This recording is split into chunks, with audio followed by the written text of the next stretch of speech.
फडणवीस सरकार अस्थिर करण्यामागे शिंदे?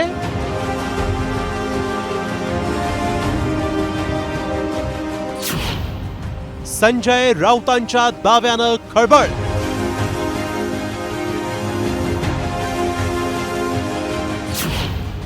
जरांगेंशी वाटाघाटीतून शिंदे दूर.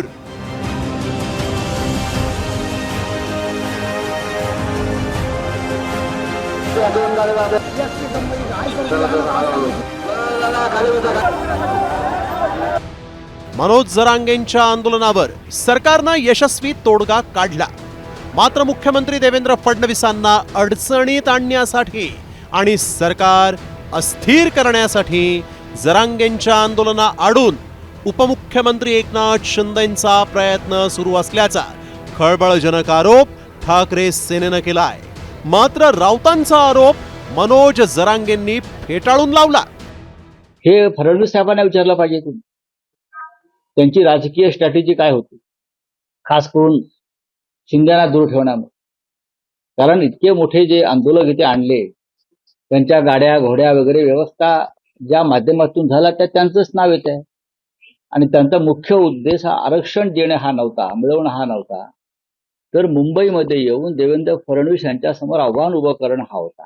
मी हळूहळू करतोय ते शिंदेचं ऐकून किंवा एकनाथ शिंदे साहेबाचं ऐकून किंवा कोणाचं ऐकून करायचं असतं. तर मग आम्हाला आरक्षण नव्हतं पाहिजे आणि फडणवीसला घेरायचं होतं, तर गेल्याच वर्षावर सुरू केलं असतं जाऊन.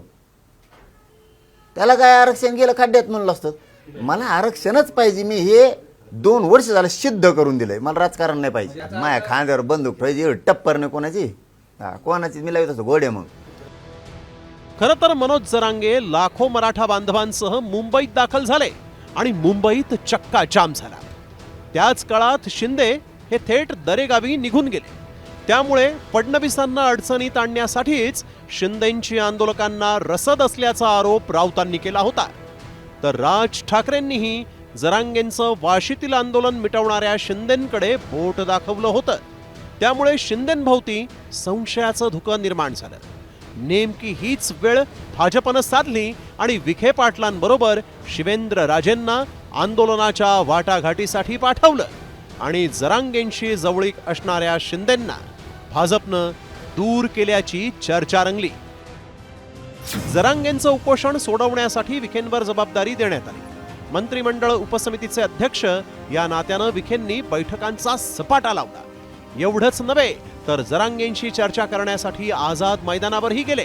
मात्र याआधी जरांगेंशी चर्चा करणाऱ्या उदय सामंत, प्रताप सरनाईक या शिंदे सेनेच्या मंत्र्यांना मागच्या रांगेत ठेवून विखे पाटील आणि शिवेंद्रराजेंनीच वाटाघाटी केल्या आणि त्यामुळे जरांगेंचं आंदोलन हाताळण्यासाठी शिंदेंची गरज नाही हा संदेश भाजपनं दिला. मात्र महायुतीत सगळं काही आलबेल असल्याचा दावा भाजपनं केलाय. खरं तर आपल्याला सर्वांना माहीत आहे की आदरणीय देवेंद्रजी असतील, आदरणीय एकनाथराव शिंदेजी असतील, आदरणीय अजितदादा, हे तीनही नेते सीझन नेते आहेत. प्रदीर्घ राजकारणाचा अनुभव असणारे नेते आहेत. तिघांमध्ये बाउंडिंग अतिशय चांगले आहे. त्यामुळे हे तिघही जण महायुतीचं सरकार म्हणून काम करत असताना अतिशय चांगल्या पद्धतीने एक दुसऱ्याशी चर्चा करून सर्व विषय करत असतात. त्यामुळे जे ते सांगतायत या सगळ्या गोष्टी ज्या आहेत, या सगळ्या गोष्टी कदाचित ते त्यांच्या चष्म्यातून तसं पाहत असतील, परंतु आम्हाला खात्री आहे तिघांमध्ये अडचण नाही. असा दावा जरी करण्यात येत असला तरी ऐन आंदोलनाच्या काळात उपमुख्यमंत्री एकनाथ शिंदे मुंबईत का नव्हते? मराठा आरक्षणाचं श्रेय भाजपला मिळावं म्हणून उपमुख्यमंत्री एकनाथ शिंदेंना दूर ठेवलं गेलं की सरकार अस्थिर करण्याच्या हालचाली सुरू असल्याचे संकेत मिळाल्यानं असा प्रश्नही आता निर्माण झालाय. गिरीश निकमसह ब्युरो रिपोर्ट, साम टीव्ही न्यूज.